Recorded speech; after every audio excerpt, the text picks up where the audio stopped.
steps to impress and convince others. څه درې هغه لارې چې موږ تاسو یو څوک د خپل ځان څخه متاثره کړو او هغه د خپل ځان څخه قانع کړو. موږ تاسو زیاتره کسان دا رقم دي چې هغه د رقم فکر د ځان سره کوي، وایي کله چې زه په مجلس کې کښېنم یا کله چې زه د یو چا سره مخ شم اکثره خلک ما نه خوښوي. ما نه خوښوي اکثره خلک. دغه شی زه غواړم چې تغیر یې کړم. د دې پر ځای باندې چې ما نه خوښوي خلک باید ما خوښ کړي. خلک باید ما ته روزمره زنګ ووایي چې ته راس نن بانډار وکړه. خلک باید روزمره ما ته ووایي چې زه نن ځم ستا سره کښېنم، ستا سره بانډار کوم. صحیح دی؟ نو د دې شي دپاره دا 3 steps to impress and convince others څنګه کولی شو درې هغه لارې چې موږ تاسو یو څوک د خپل ځان څخه متاثره کړو او هغه قانع یې کړو د خپل ځان څخه. اول دغه چې دی وایي become a connector detector. د خپل ځان څخه connector detector جوړ کړي. connector detector پرون ما درته وویه چې څنګه موږ تاسو کولی شو چې د خپل ځان څخه connector detector جوړ کړو. یا connector detector څه دی؟ مثال metal detector تاسو پېژنئ. دا هغه شی دی هغه په تلاشۍ کې چې پر بدن باندې ګرځي. د چیش لپاره؟ د چیک لپاره چیش پیدا کوي دا شی؟ اوسپنه پیدا کوي. اوسپنه پیدا کوي. موږ تاسو چیش کوو؟ موږ تاسو باید په یو چا کې کنکټر پیدا کړو. کنکټر په دې معنی باندې چې زه او هغه نفر سره کنیکټ شو، سره وتړل شو. صحیح دی؟ مثال یې پرون ما درته وویه مثلا په هغه اتاق کې انټرویو شروع ده، دلته درې نفره ناست دي، زه راکښته کېږم دلته پر یو بله چوکۍ باندې کښېنم. دا یو رقم عادت دی. او بل راکښته کېږم سلام اچوم السلام علیکم زما نوم جمال الدین دی، زه نن دلته انټرویو لرم. جوړ په خیر شی په خیر زما نوم احمد دی، زه هم نن دلته انټرویو لرم. ښه ته د کوم ځایه؟ زه د کندهار یم. ته د کندهار یې؟ ولا زه هم د کندهار یم. دا ستا او د ده ترمنځ یو مشترکه نقطه شوله. ستا او د ده ترمنځ یو کنکټر شو. پر دې شي باندې تاسو کولی شئ چې بحث وکړئ، یو پاو نورې خبرې وکړئ، نیم ساعت نورې خبرې وکړئ. صحیح دی؟ ته د کندهار د کوم ځای؟ زه د کندهار د نایسې یم. زه هم ولا د کندهار د نایسې یم. دا بل کنکټر شو. کندهار کې مکتب چیرې ویلي؟ په ځای شی لیسه کې ویلي. ما هم ولا په ځای شی لیسه کې ویلي. دا بل کنکټر شو.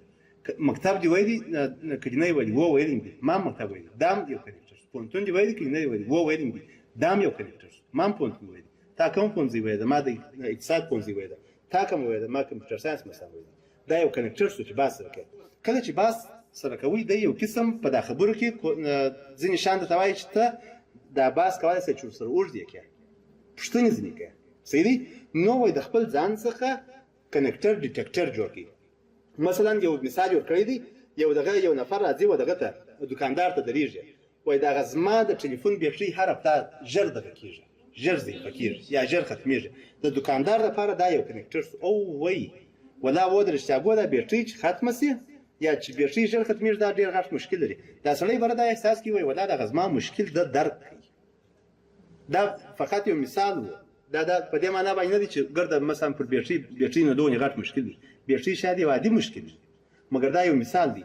یا مثلا یو بل نفر راځي و دوکاندار ته وایي وایي دغه زما ټلیفون هر پلا هینګ سي ودرېږي. هغه دوکاندار ته وایي چې وایي ودا راکړه ولا د رښتیا ګوه دا ټلیفون چې هینګ سي سړی ډېر ورسره په تکلیف وي. دی دا شی اساسي چې ولا دغه زما تکلیف دی احساس کوي دا سړی. دا یو کنکټر شو ستا او د ده ترمنځ. تاسو کولی شئ چې بحث سره وکړئ په دې شي باندې. نو د خپل ځان څخه وایي کنکټر ډیټکټر جوړ کړي. او ځان چې دی ځان وایي انټرسټینګ مه جوړوئ. ځان و چې مثلا په خپل ځان باندې موږ سپیشن وکړو، د دې پر ځای باندې تاسې د خپل ځان څخه انټرسټډ جوړ کړئ. انټرسټډ په دې معنا باندې چې کله مثال زه او دغه مثلا حنیفه جان، مثال زه او حنیفه جان خبرې سره کوو، زه په دې دغه باندې نه چې مثلا ځان ډېر دغه کړم، ښه کالي واغوندم، ښه ځان جوړ کړم، مثال راسم. د دې پر ځای باندې زه کولی شم چې ډېره توجه و دې ته کړم، ښه مثلا کوم مشکل درته پېښ شو، دا غوږ چې مې ورته نیولی دا خپله دا فکر کوي چې ولا څومره ډېر راته متوجه دی، څومره ډېر راته متوجه دی هغه شی چې زه احساسوم دی مې احساسوي. صحیح دی؟ نو وایي ځان دغه مه ښکاره کوئ چې په ځان باندې فیشن وکړئ، ځان علاقمند ښکاره کړئ چې کله چې زه ستا خبرې اورم ما ته ښه خوند راکړي چې زه ستا خبرې اورم. لږ ووایه ډېر واوره. موږ دغه په دغه لیسنینګ سکلز کې بیا درته وایم هغه دغه راځي وروسته. نو اوس کنکټرز د چیش څخه پیدا کېږي. کنکټرز څنګه کولی شو چې موږ تاسې کنکټرز پیدا کړو؟ مثلا ریسایټیشن، یو څوک دی قرات یې خوښ دی، ته ورته وایې چې ښه قرات یې خوښ دی، د چا دا دې خوښ دی؟ هغه ورته وایي د قاري عبدالباسط دا مې خوښ دی، د قاري عفاسي دا مې خوښ دی، او د قاري سدیس دا مې خوښ دی. ولا زم قاری سودی ساورم ما ته هم ښه خوند راکوي دا یو کنیکټر شو ستا او د ده ترمنځ. ورپسې مثلا هغه د سپورټ په باره کې بحث وکړي، ته د سپورټ په باره کې بحث وکړې، دا ستاسو د دوو ترمنځ کنیکټر شو. ورپسې هغه د میوزیک په باره کې بحث وکړي، ته هم د میوزیک په باره کې بحث وکړې، دا ستا او د هغه ترمنځ یو کنیکټر شو. ورپسې مثلا د موویز دا فقط مثالونه دي، حتمي دا نه دي چې حتمي دې تاسو په موزیک تاسو مازې موضوع ډیټیکټوي چې ستا مقابل طرف په چیش کې علاقمند دي چې ته پر هغه شی باندې بحث سره وکړې او ځانونه سره نږدې کړې. صحیح دی؟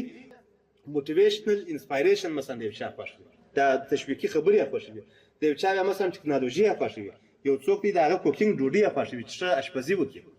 صحیح دی؟ خصوصا دا ستاسو لپاره. صحیح دی؟ ورپسې سیلف هوم، یو څوک د خپل کور شوقي دی چې زه خپل شخصي کور باید ولرم.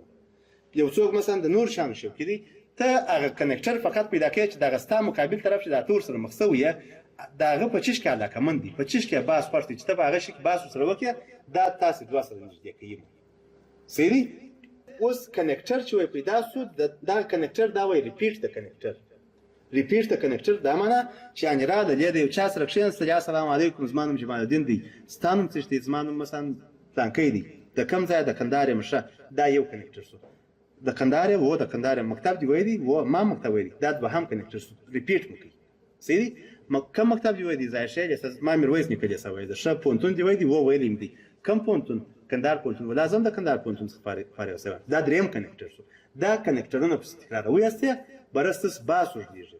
بحث چې مو اوږدېږي کوښښ وکړئ چې غوږ ونیسئ، چې غوږ دې ونیوئ، هغه نفر تا ته بحث کوي او کله چې دا بحث درته کوي، موږ تاسې دا د انسان خصلت دا رقم جوړ دی چې یو څوک بحث کوي او یو بل چا غوږ ورته نیولی، ده ته داسې یو قسم ښه خوند ورکوي چې وایي والله دغه سړي ما ته ډېر غوږ نیولی دی. صحیح دی؟ وایي do not convince first, instead connect first. کوښښ مه کوه چې ته اول د واره یو څوک د خپل ځان څخه متاثره کړې، د دې پر ځای باندې اول ځان سره کنیکټ کړه. کله چې ځان سره کنیکټ کړئ، دی وروسته خپله متاثره کېږي درڅخه چې ته غوږ ورته ونیسې، ښه ورته ولرې. کله چې هغه د غم کیسه درته کوي، ته ورسره غمجن سې، کله چې هغه د خوشحالۍ کیسه درته کوي، ته ورسره خوشحاله سې، یا داسې یو قسم خوند درکړي، په دې شي باندې تاسو سره نږدې کېږي، یا په دې شي باندې ته کولی شې چې هغه متاثره کړې د ځان څخه. نو د دې پر ځای باندې چې اول یو څوک کنوینس کړې، د ځان څخه یې متاثره کړې، دا شی مه کوه. اول د واره ځان کنیکټ کړه. کله چې دې کنیکټ کړئ، وروسته بیا ته کولی شې چې هغه د خپل ځان څخه متاثره کړې. رپ انالیسیس وایي وکړه. رپ انالیسیس ریکریشن، د هغه نفر د تفریح پوښتنه وکړه، چې په تفریح کې د څه شي خوښ دی، سپورټ مې خوښ دی، موزیک مې خوښ دی، پلانکی مې خوښ دی. د هغه نفر اسپایریشنز یا خواهشات یې وپوښته، څه خواهشات لرې په ژوند کې؟ په ژوند کې ولا دا خواهش لرم چې خپل موټر ولرم، او وایي ولا موټر درلودل بیخي ښه دی، په خدای مرضي پیښېږي، شادي پیښېږي، رقم دا چې خپل موټر ولري ډېره ښه خبره ده، بیخي ښه خوند کوي. هغه ته دا احساس ورکوي چې زه تا احساسوم په دې شي کې. ورپسې پروفیشن، د هغه د مسلک په باره کې بحث ورسره وکړه. یعنې دا معنا نه چې په ټولو کې یو شی فقط مازې یو کنیکټر پیدا کړه په دغو شیانو کې. او یا هم پرابلمز، د هغه مشکلات څه دي. پلار مې وفات شوی دی، څه ووایه، څه وخت وفات شو، خدای پاک دې وبخښي، ولا د پلار شتون بیخي غټه خبره ده په ژوند کې. ته دی احساسوې او یو قسم ده ته قناعت ورکوې او دغه ورکوې چې زه تا احساسوم. نو په دې باندې کنیکټر پیدا کېږي. ورپسې دغه ته ځینې وخت نایس انالیسیس هم ویل کېږي. نایس انالیسیس نیډ د هغه دا پوښتې چې څه ضرورتونه لري. ورپسې انټرست، علاقمندي یې ښیي چې د چیز سره علاقمند یې، یو ضرورت دی، دا زما ضرورت دی چې زه باید ډوډۍ ولرم، دا زما ضرورت دی چې زه باید اوبه ولرم، او دا زما علاقمندي ده چې زه باید د بایسکل پر ځای باندې موټر ولرم، یا زه د بایسکل پر ځای باندې موټرسایکل ولرم. دا خواهشات دي. خواهشات او ضرورتونه تفاوت سره لري. د یو چا خواهشات وپوښته، ضرورتونه یې وپوښته. کنسرنز، تشویشونه، د چیز په باره کې دی تشویش لري. تشویش په دې کې لرم دوامدار نه چې ناکامه شم، یا انا ناکامه کېږي، ورسه د ښه غټ زړه باندې ورسه زما په فکر باندې زه چې تا د ګورم ته انشاءالله اول نمره کېږي، 100% اول نمره کېږي. هغه یو قسم په تا باندې دا باور دغونې در باندې ډېر چې بره ګرده شان درته وایي. په داسې حال کې چې تا د ده اول وارې دي مثلا سره مخ شوي یاست، او تا په اول وارې باندې به ده ته دغونې جرات ورکړي، د ده زړه دې مثلا یو غټ دغه دې جوړ کړي، پر یو شي باندې تشویق کړي، هغه به ځان در باندې باندې تر دې حده پورې. او اکسپیکټیشنز، د ده غوښتنې څه دي، یا چې غوښتنې لري. ورپسې د دې څخه وروسته پرابلمز. وایي پرابلمز چې ته د یو چا دا پوښتې، ته د ځان څخه سمپتي مه جوړوه. سمپتي په دې معنا باندې مثلا خدای نه کرده یو څوک دلته په مشکل کې دی، زه راځم ورته وایم چې ووایي ولا دا مشکل ډېر زور غواړي بس زه در سره ملګری یم دا سمپتي شوله او د دې پر ځای باندې وایي ته د خپل ځان څخه امپتي جوړ کړه امپتي په دې معنا باندې چې یو څوک درته وایي چې وایي زه په مشکل کې یم او وایي ته چې په مشکل کې په خدای زه د هغه رقم فکر کوم عیناً دا ستا مشکل دا زه خپل مشکل بولم څه شي زما په واسطه باندې پوره دي چې زه درسره وکړم مثال خدای نکرده یو څوک په غم کې دغه په غم کې چې کله څوک ته د غواړې چې دغه خپل احساسات ښکاره کړې دا په مغز پورې اړه لري چې دغه ستا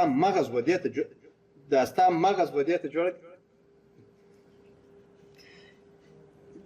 پیداسه پروا نه کوي نږدې بیا جټکا خوړلې وای سړی اوس په خپله ونه موښتي سر چې بیخي ډېر دغه څه ډېر وښوره دي نو د ځان څخه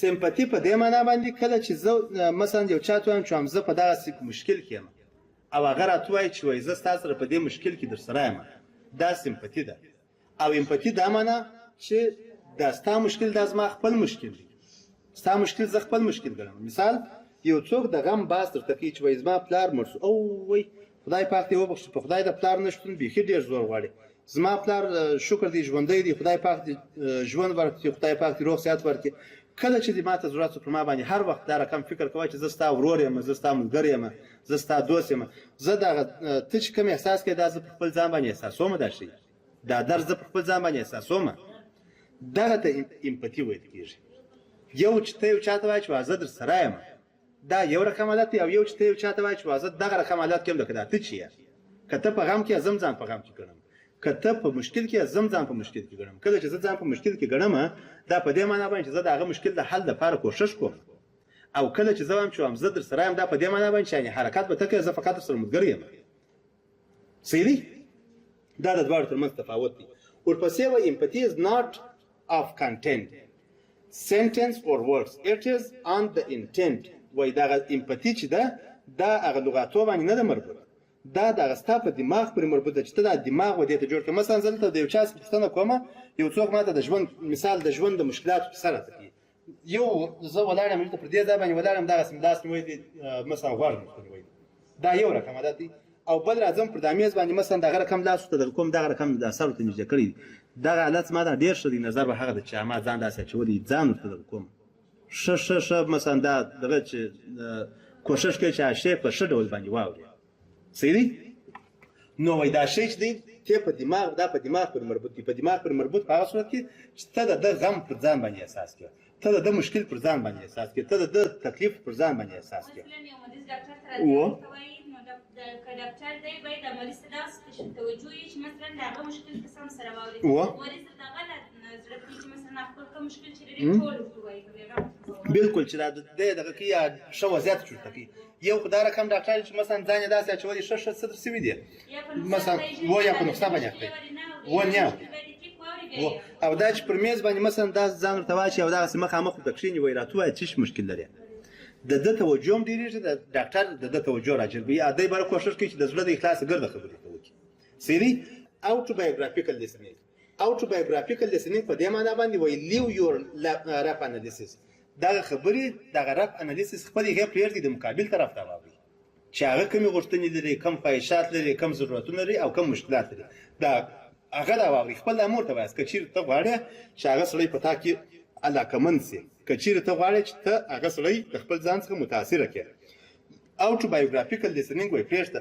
autobiographical listening په دې معنا باندې مثلا هغه ته وایي چې زه سهار 3 کیلومتره هر ساعت 3 کیلومتره ځغلم 3 کیلومتره نو څه ساده زه ولا 9 کیلومتره ځغلم مثلا هغه ته وایي چې زه 8 جی بي ټلیفون لرم یا زما د ټلیفون حافظه 8 جی بي ده او 8 جی بي څه حافظه ده زما د ټلیفون 250 جی بي ده دا شی پرېږده دا شی مه کوه زما د ټلیفون ریم مثلا 8 جی بي دی 8 جی بي نو اوس ریم دی زما د ټلیفون دا یو دغه 28 جی بي دی صحیح دا شی مه کوه دا autobiographical listening مه کوه چې ته دا خبره په دې خاطر باندې واورې چې ته ژر جواب ورکړې که چېرې دغه 3 کیلومتره ستا په نظر باندې لږ معلومېږي بیا هم ځان داسې ته وکړه ښه 3 کیلومتره څخه ولا ډېر ځای دی یا ډېره فاصله ده که څه هم ستا په نظر باندې شاید هغه ډېره لږ معلومېږي یا شاید ته د رښتیا ګو 2 کیلومتره وځغلې مګر بیا هم هغه سړي ته دغه احساس ورکړه چې ته د رښتیا ګو ډېر ځغلې که ستا ټلیفون د رښتیا ګو 228 جی بي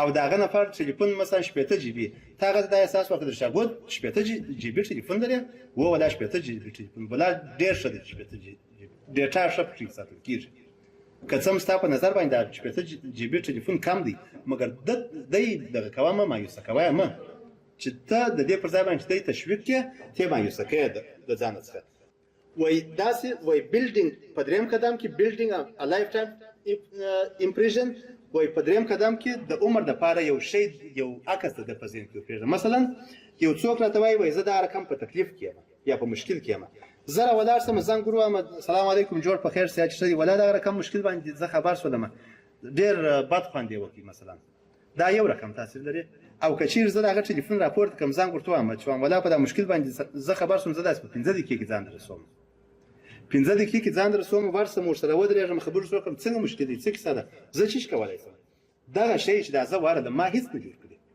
مګر د عمر د اخر پر یادې دا شی سیدی کنه دا غم شرکی ما په ټلیفون کې کولای شم داغه د مشکل د حل لار ما په ټلیفون کې کولای شم چې زه ورشم مګر دا چې ما ځان حاضر کړي د په ذهن کې مې د عمر لپاره یو ایمیج یو تصویر می جوړ کړی سیسو نو ودیته بلډینګ ا لایف ټایم امپریشن ورکیږي